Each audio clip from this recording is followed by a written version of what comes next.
Okay, so this is just a quick tutorial for the side banana stretch that's going to take care of the entire lateral line of your body. What we want to do is, you can get to a stable object. You can also do this in a door frame. I'll show you a clip of that after. So you're going to get a solid anchor point here. We're going to place our feet in a tandem position. So the inside foot to your anchor point is going to be forward.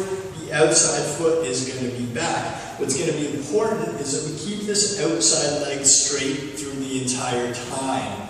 What you're going to do is have your inside arm anchored into that post. You're going to reach up and over with the outside arm, and you're going to grab overhead. So from here, we're going to bow our body out. So we're going to take the hips, I'm going to glide them out, and I'm going to get a nice stretch through this lateral line. You can add a little bit of pressure by pushing with that lower hand into the stretch a little bit more if you'd like to.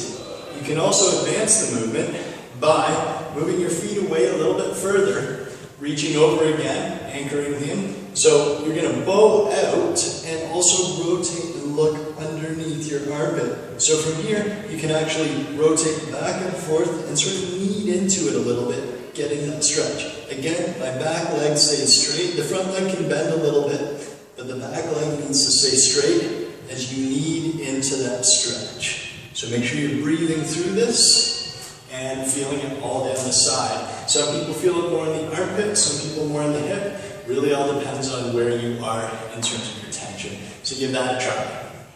And here's what the door frame option